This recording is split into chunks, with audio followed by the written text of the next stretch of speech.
우리 하나님 말씀 이사야 61장 1절에서 9절까지 말씀을 보시겠습니다.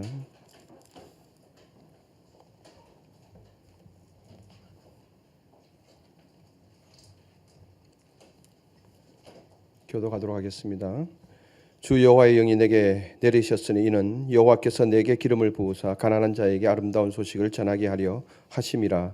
나를 보내사 마음이 상한 자를 고치며 포로된 자에게 자유를, 갇힌 자에게 노임을 선포하며 여호와의 은혜의 해와 우리의 하나님의 보복의 날을 선포하여 모든 슬픈 자를 위로하되 무릇 시온에서 슬퍼하는 자에게 화관을 주어 그 죄를 대신하며 기쁨의 기름으로 그 슬픔을 대신하며 찬송의 옷으로 그 근심을 대신하시고 그들이 의의 나무 곧 여호와께서 심으신 그 영광을 나타낼 자라 일컬음을 받게 하려 하심이라.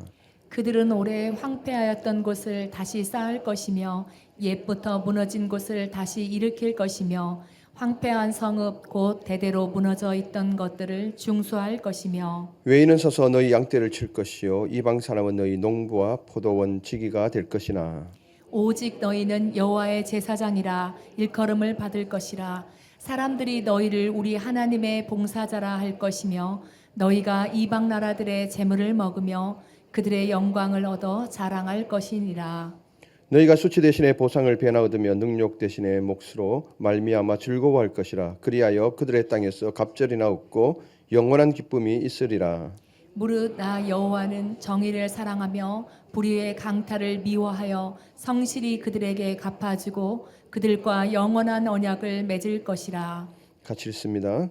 그들의 자손을 문나라 가운데 그들의 후손을 만민 가운데 알리리니 무릇 이를 보는 자가 그들은 여호와께 복받은 자손이라 인정하리라. 아멘. 여호와께 복받은 자손이라 인정하리라. 아멘. 새해 첫 번째 신년주일 예배 나오신 판교성전과 강남성전 영상으로 함께하고 계신 성도님들을 환영하고 축복합니다. 2025년도 새해가 우리에게 이미 주어졌습니다. 올해 한 해 별같이 빛나는 찬란한 인생이 되었으면 좋겠습니다. 우리 앞뒤 좌우 한번 인사 나눌까요? 오늘 새해니까 새해 복 많이 받으십시오.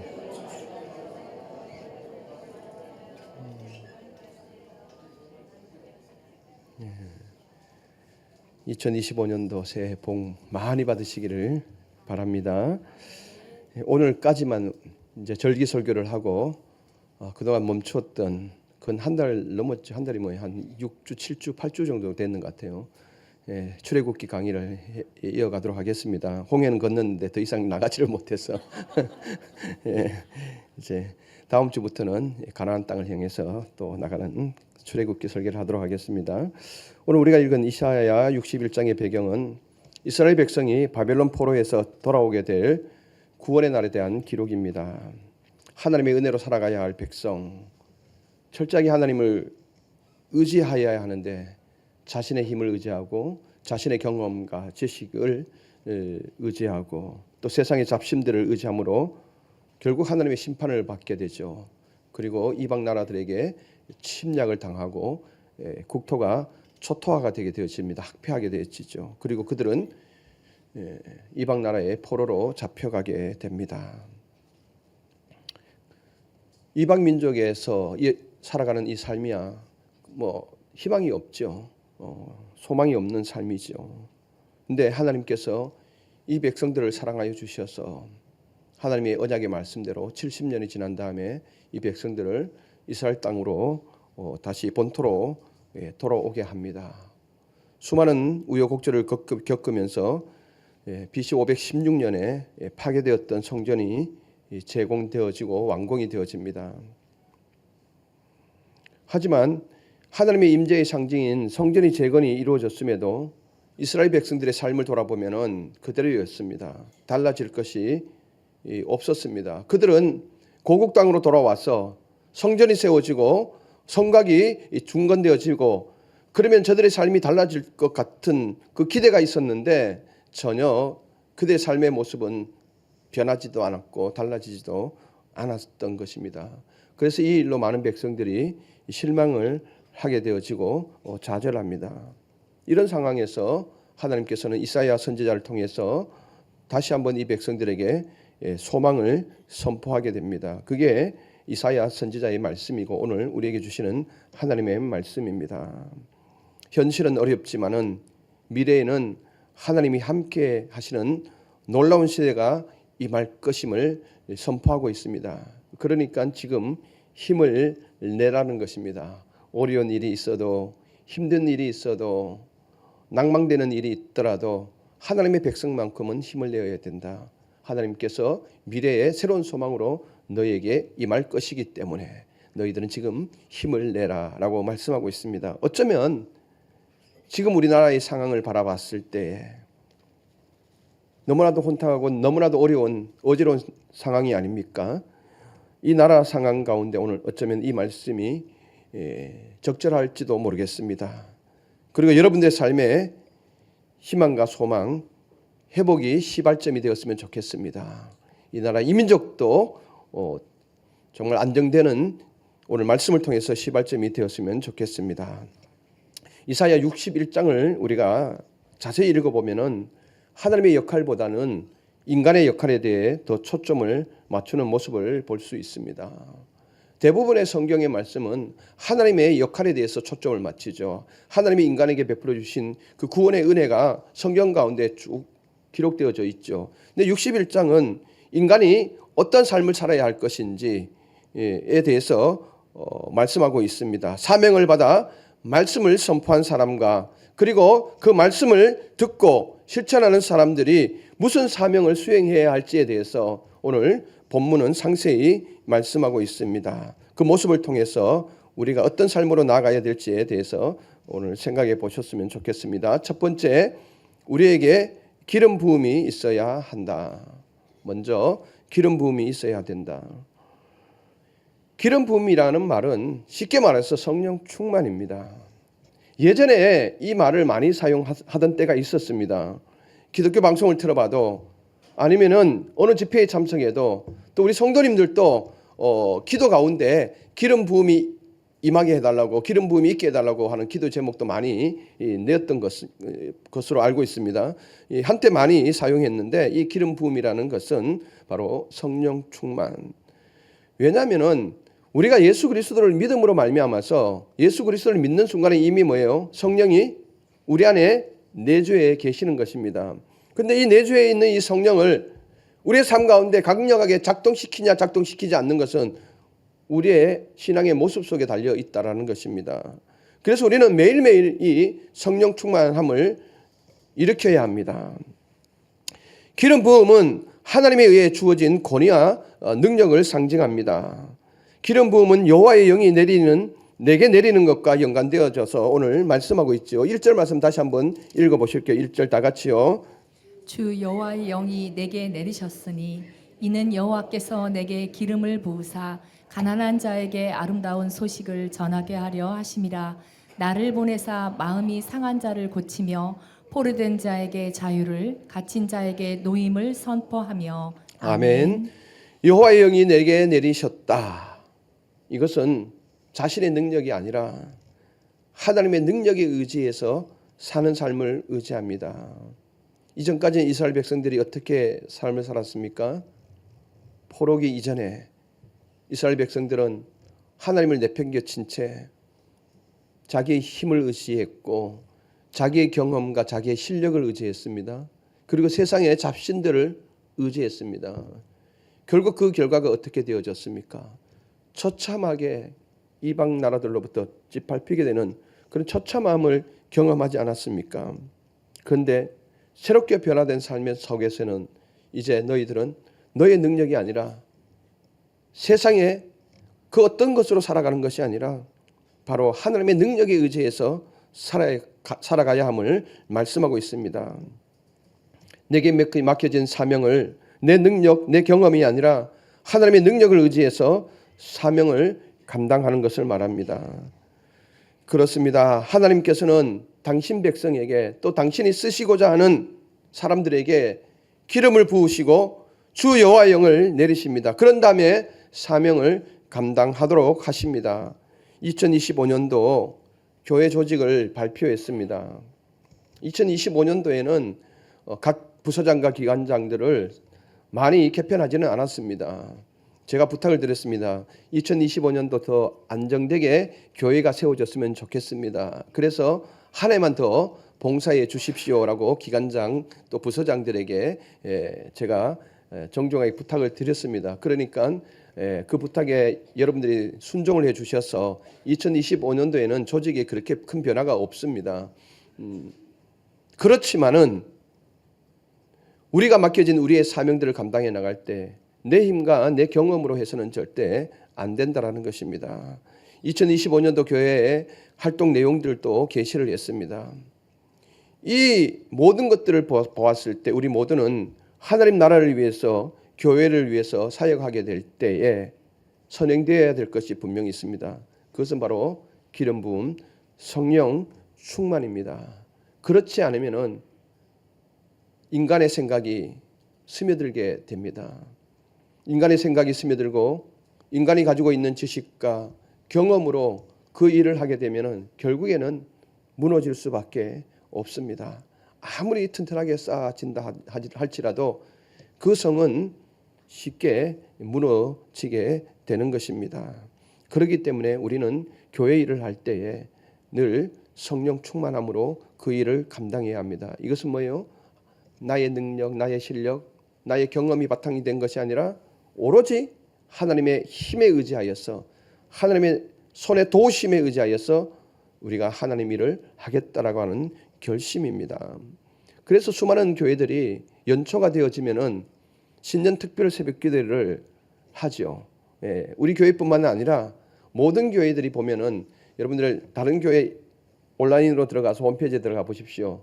대부분의 교회들이 신년 특별 성회를 가지거나 또 기도회를 가지거나 그렇게 합니다. 그건 뭡니까?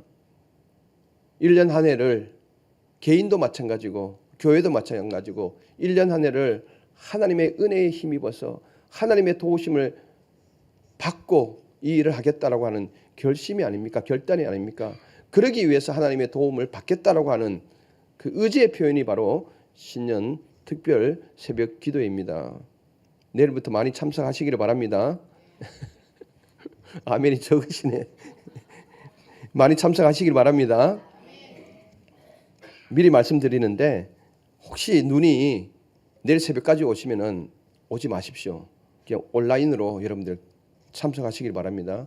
위험한 눈길을 달리지 마시기를 바랍니다. 진짜 부탁드립니다. 진심입니다.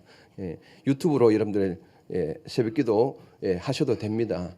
그렇지 않고 오늘 오전 오후에 이제 눈이 그치면 모르겠습니다. 그건 여러분들이 알아서 하시기를 바랍니다. 자, 2025년도 하나님의 은혜로 능력 있는 삶을 살기를 원하신다면은 꼭 성령 충만이 있어야 합니다. 꼭 그렇게 되기를 바랍니다. 내게 맡겨진 직분, 그 사명을 나의 힘이 아닌 나의 지식과 경험이 아닌 하나님의 뜻 안에서 그분의 능력에 힘입어 감당하기 위해서는 하나님이 영이 분명히 임해야 됨을 말씀드립니다. 그래서 이를 위해서 먼저 기도할 수 있기를 바랍니다. 둘째, 하나님의 영을 받은 자들은 사명을 감당해야 합니다. 우리는 이미 예수 그리스도의 은혜로 말미암아서 성령을 받은 자들입니다. 그러면은 각자의 사명들이 있습니다. 이 사명들을 감당해야 합니다. 오늘 여기 앉으신 분들은 나는 기관장도 아니고 부서장도 아니고 아무것도 아닌데 뭐 아닙니다. 하나님께서 이미 여러분들을 불러주시고 그 안에 성령을 주신 것은 각자의 사명들이 있습니다. 그것은 바로 여호와의 종의 사명으로 불려지는 가난한 자에게 아름다운 소식을 전하는 사명입니다. 이 사명은 어느 누구나 다 있는 것입니다. 저를 포함해서 여러분들 각자에게 아름다운 소식을 전할 사명이 있습니다. 누구에게요? 가난한 자에게. 지금 힘들어하고 아파하고 고통 가운데 있는 이 자들에게 아름다운 소식을 전해야 할 의무가 있다는 것입니다. 1절에서 말하기를 이 가난한 자는 물론 1차적으로는 경제적으로 어려움을 당하는 사람을 말합니다. 왜냐하면 그때 당시에 이스라엘 백성들의 삶은 정말 녹록지 못한 삶이었죠. 포로 생활을 하다 보니까 그 삶이 쉬웠겠습니까? 늘 배고픈 삶이었고 늘 부족한 삶이었습니다. 그래서 그들이 고국으로 돌아왔을 때 고국에서는 조금 더 좋은 더 안락한 삶이 기다리고 있겠구나라고 했는데 웬걸 돌아오니까 훨씬 더 못한 삶인 거예요. 그러니까 이들이 좌절할 수밖에 없지 않습니까? 그 백성들을 향해서 하나님께서 이사야 선지자를 통해서 희망의 메시지를 선포한 것이죠. 1절 하반절에 보면 이 가난한 자를 좀 더 구체적으로 말하고 있죠. 마음이 상한 자, 포로된 자, 갇힌 자로 표현합니다. 여러분 우리 주변을 한번 돌아보십시오. 마음이 상한 자가 너무 많습니다. 정말 마음이 상한 자가 너무 많고 연말에 우리가 여러 가지 사건 사고들 속에서 우리 국민들이 참 많이들 마음이 상해 있습니다.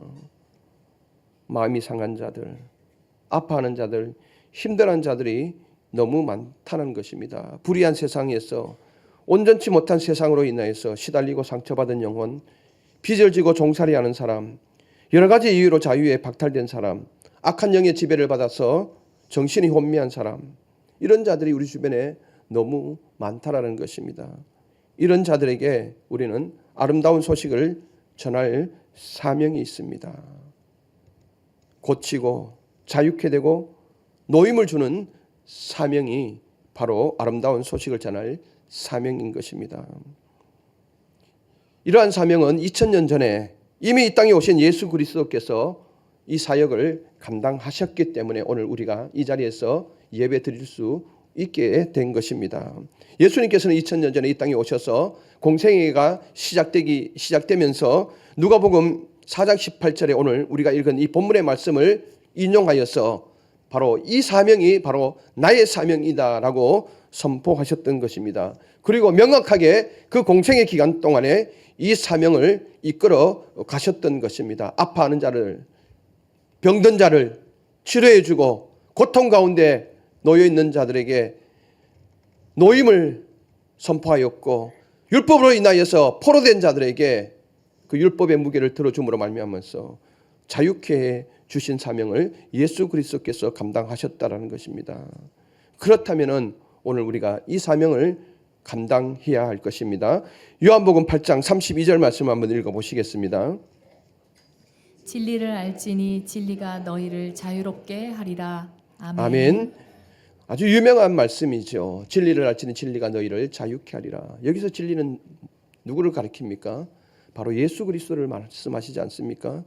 예수 그리스도를 알게 되면은 그 예수 그리스도로 말미암아 너희가 온전한 자유함을 얻게 된다라는 것입니다. 곰곰이 한번 생각해 보십시오. 저도 마찬가지고 여러분들 마찬가지고 세상에 많은 사람들이 정말 살기 위해서 많이 애쓰고 있습니다. 살기 위해서 많은 수많은 노력들을 많이 하죠. 그걸 돌이켜 놓고 보면은 죽지 않기 위해서 발부둥 친다고 해도 과언이 아닙니다. 그런데 궁극적으로 우리가 생각해 보면은 이 죽음의 문제에서 우리가 어느 누구도 노임을 받을 수가 없습니다. 결국 이 모든 문제가 여기 가서 걸리게 되는 거죠. 여기에서 이 죽음이라는 이 한 단어에서 모든 것이 포로가 되는 것입니다. 붙잡히게 되는 것이죠. 그런데 예수 그리스도를 통해서 우리는 뭐예요? 이미 재용서함을 받고 새로운 영원한 생명을 부여받게 된 거 아닙니까? 그러면은 오늘 죽더라도 뭐예요? 우리는 천국인 것이죠. 새로운 생명을 부여받는 것이죠. 새벽도에 이런 말씀을 드려서 죄송합니다마는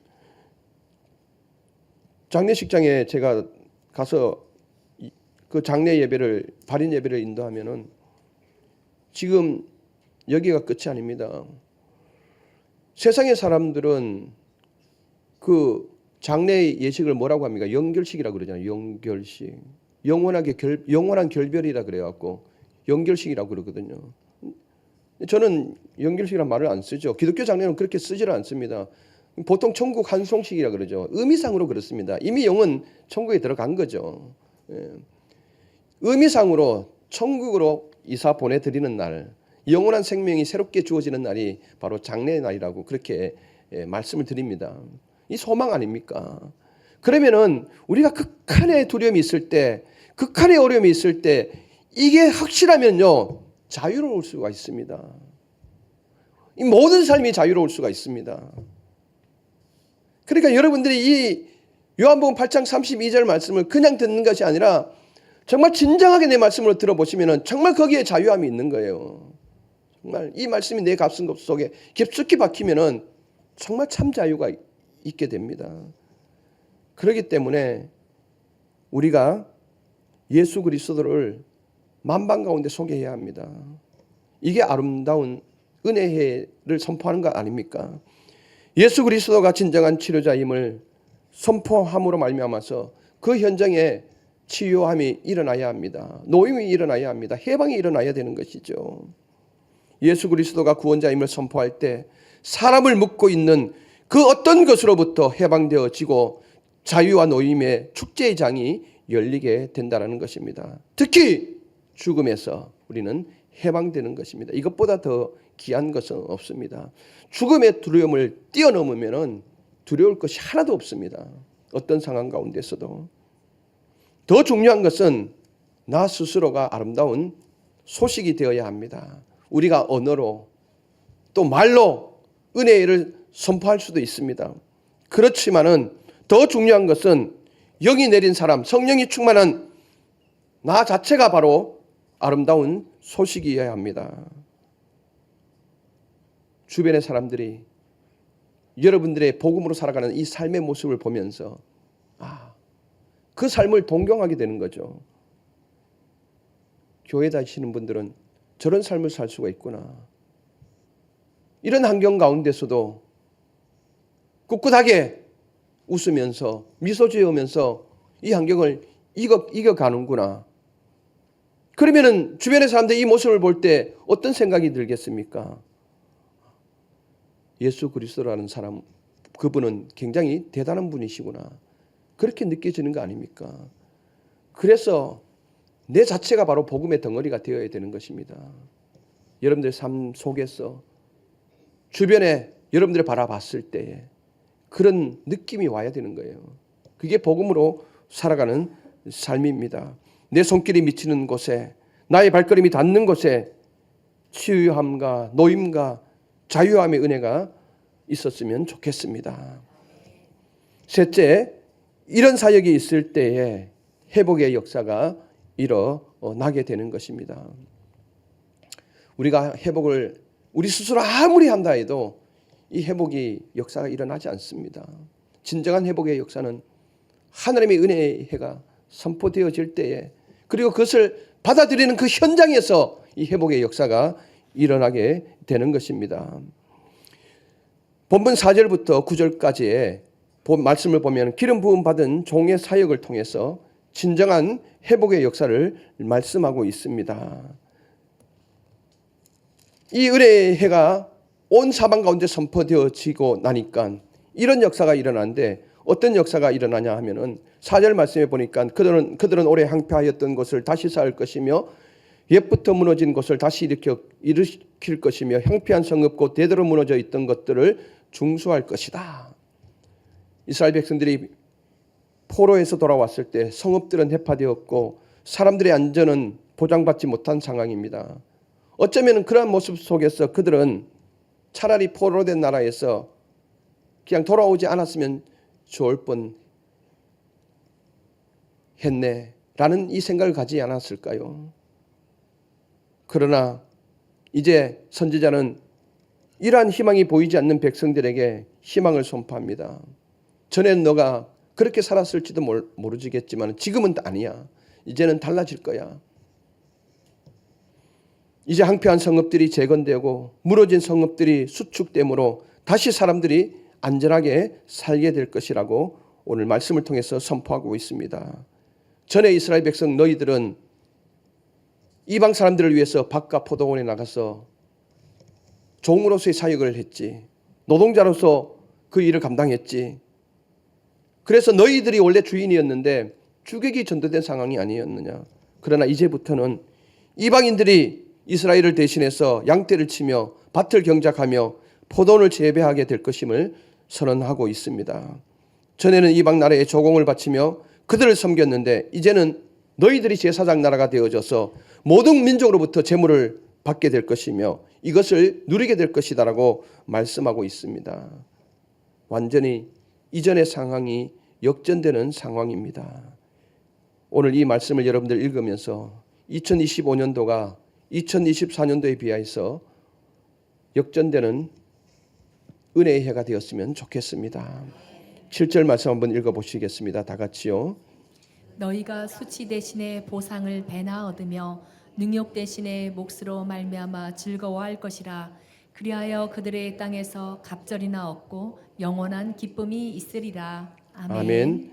너희가 수치 대신에 보상을 배나 받고 포로된 땅에서 너희들이 어려움을 겪었던 그 날수만큼 그 연수대로 배나 보상해 주겠다라고 말씀해 주고 있습니다. 그리고 그 땅에서 능력을 받았다면 능력 대신에 몫으로 말미암아 즐거워해 줄 것이다. 여기서 몫이라는 것은 두 배를 의미합니다. 두 배. 두 배라는 말은 더 깊게 들어가면은 신분이 회복됨을 말합니다. 포로 생활은 종된 삶이 아닙니까? 근데 이 몫으로 말미암아 즐거워할 것이다. 이 몫은 이스라엘 민족들에게 있어서 간섭을 보면은 장자는 두 배의 몫을 받습니다. 자녀들이 이제 아들들이 쭉 있으면은 장자는 아버지의 기업을 두 배로 받게 됩니다. 두 배. 그러면은 장자의 신분으로 회복시켜 주신다는 거 아닙니까? 너희 민족을 이렇게 장자의 나라로 세워주겠다라고 말씀해 주고 있습니다. 이미 우리는 예수 그리스도를 믿는 믿음으로 말미암아서 양자됨을 얻었지 않습니까? 할렐루야. 이미 우리는 양자됨을 얻었습니다. 양자라는 것은 온전한 아들인 것을 말합니다. 그러면 이 아들이 되었다는 것은 뭐예요? 하나님의 기업을 받을 수 있는 몫이 주어졌다라는 것입니다. 얼마나 감사합니까? 이미 여러분들의 기업은 확정된 거예요. 어느 누가 뭐래도 확정된 거예요. 이것으로 말미암아 즐거워할 것이다. 그리고 그들의 땅에서 갑절이나 얻고 영원한 기쁨이 있게 될 것이다 라고 선언하고 있습니다. 올해 한 해 여러분들의 삶이 이렇게 회복되었으면 정말 좋겠습니다. 그러므로 말미암아서 결론적으로 9절에 이런 인생이 되었으면 합니다. 이 9절 말씀 한번 읽어보실게요. 다 같이요. 그들의 자손을 문 나라의 가운데에 그들의 후손을 만민 가운데에 알리리니 무릇 이를 보는 자가 그들의 여호와께 복받는 자손이라 인정하리라. 아멘. 아멘. 이를 보는 자마다 그들은 여호와께 복받은 자손이라 인정. 얼마나 좋겠습니까? 주변의 사람들이 여러분들을 바라봤을 때 효경이 엄마는 정말 여호와께 복받은 인생이야. 효경이 엄마가 누군지는 모르겠습니다. 상혁이 엄마는 가만 보니까 정말 여호와께 복받은 것 같아. 원래 물붓듯이 쏘아주시는 복이 넘쳐나. 이걸 지금 의미하는 거 아닙니까? 성도 여러분, 지난해 우리의 삶 가운데 무너진 것이 있고 깨진 것이 있고 구멍난 것이 있고 뼈 빠지게 일해도 새 나가는 부분이 많았다면 2025년에는 그러한 모든 것들이 회복되는 역사가 있기를 축복합니다. 그래서 주변의 사람들로부터 오늘 9절 말씀 가만히 보니까 그들은 여호와께 복받은 자손이라 인정하리라.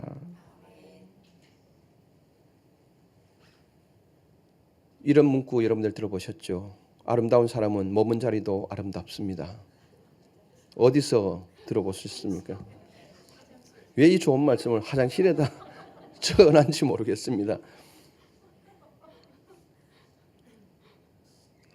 이거는 예수 그리스도를 믿는 사람들의 삶의 형태로 나타나는 모습인 것입니다.